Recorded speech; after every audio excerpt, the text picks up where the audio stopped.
ખેડૂતોની tractor rally Morbi collector કચેરીએ પહોંચી. મોરબીના જેતપર ગામે ખેડૂત અને કંપની વચ્ચે પોલના વળતરનો વિવાદ ન ઉકેલાય ત્યાં સુધી કામ બંધ રાખવાની માંગ સાથે ટ્રેક્ટર રેલી સાથે કલેક્ટરને આવેદનપત્ર પાઠવ્યું. મોરબી તાલુકાના જેતપર ગામે ખાનગી વીજ કંપનીના વીજ પોલ ઊભા કરવા માટેની કામગીરી ખેડૂતના ખેતરની અંદર શરૂ કરવામાં આવી છે. જો કે ખેડૂતોને હજુ સુધી કંપની તરફથી કોઈપણ પ્રકારનું વળતર આપવામાં આવ્યું નથી અને કેટલું વળતર આપવામાં આવશે તે બાબતની પણ કોઈ સ્પષ્ટતા કરવામાં આવતી નથી, જેથી કરીને ખેડૂતોમાં ભારે લાગણી ફેલાય છે અને છેલ્લા 2 થી 3 દિવસથી જેતપર ગામે ખેડૂતોના ખેતરની અંદર જે કામ ખાનગી વીજ કંપનીના માણસો દ્વારા શરૂ કરવામાં આવ્યું છે તેને ખેડૂતો રોકવા માટે જાય છે અને પોલીસ સાથે ઘર્ષણ થાય છે તેવી ઘટનાઓ સામે આવી છે. દરમિયાન આજે મોરબીના જેતપર ગામથી કલેક્ટર કચેરી સુધીની ટ્રેક્ટર રેલીનું આયોજન કરવામાં આવ્યું હતું.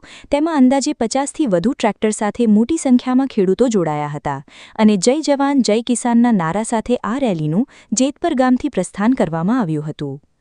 ત્યારબાદ મોરબી કલેક્ટર કચેરી ખાતે પહોંચીને ખેડૂત આગેવાનો દ્વારા કલેક્ટરને આવેદનપત્ર આપવામાં આવ્યું હતું અને જે ટેલિગ્રામ એક્ટ હેઠળ તે લોકોની નોટિસો કાઢવામાં આવે છે તે જ એક્ટની જોગવાઈ મુજબ તે લોકોને પૂરતું વળતર આપવામાં આવે તેવી માંગ કરવામાં આવી હતી.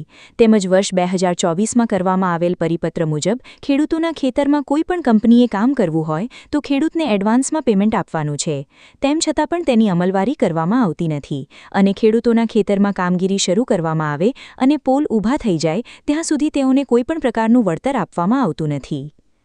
જેથી પહેલાં ખેડૂતોને વળતર આપવામાં આવે ત્યાર પછી જ ખેડૂતોના ખેતરમાં કામ શરૂ થાય અને જ્યાં સુધી ખેડૂત અને કંપની વચ્ચે ચાલતો વળતર બાબતનો વિવાદ પૂરો ન થાય ત્યાં સુધી પોલીસ પ્રોડક્શન સાથે ખેડૂતના ખેતરની અંદર કરવામાં આવતું કામ બંધ કરવામાં આવે તેવી માંગ ખેડૂતો વતી ખેડૂત આગેવાન મેહુલ અમૃતિયા દ્વારા કરવામાં આવી છે.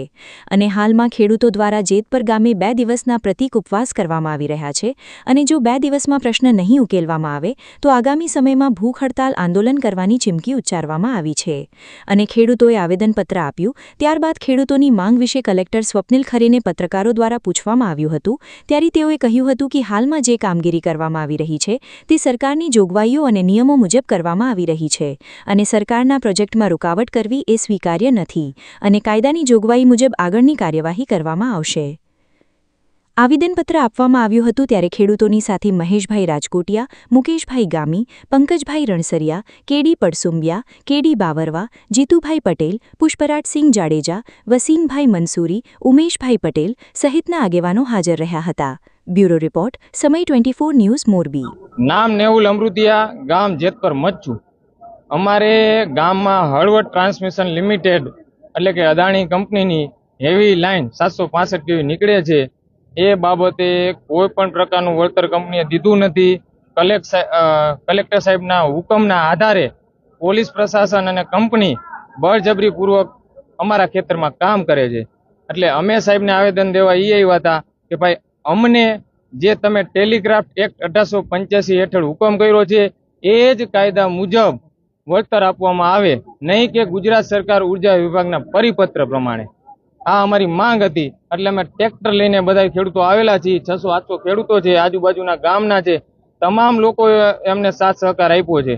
જેને 1 વીઘા જમીન નથી ને એ પણ લોકો અહીંયા આવ્યા છે ખેડૂતના સાથે. એ તમામ લોકોનો આભાર વ્યક્ત કરું. અત્યારથી જ અમે પ્રતિક ઉપવાસ ઉપર બેસી જવાના છીએ. જેતપર અમે આવેદન આપી દીધું છે. 2 દિવસ પ્રતિક ઉપવાસ કરશું. જો અમને 2 દિવસ અંદર કલેક્ટર સાહેબ તરફથી સંતોષકારક જવાબ નહીં મળે, સંતોષકારક વળતર નહીં મળે તો પછી અમે આગળ ભૂખ હડતાલ પણ કરશું. પ્રક્રિયાઓ અત્યારે ચાલી રહી છે, કાયદાની રૂએ અને કાયદાની જોગવાઈઓ પ્રમાણે ચાલી રહી છે. જેથી જે પણ કાર્યવાહી છે એ કરવામાં આવશે. એમના દ્વારા જે આવેદન આપવામાં આવ્યું છે એનો અમે અભ્યાસ કરીશું.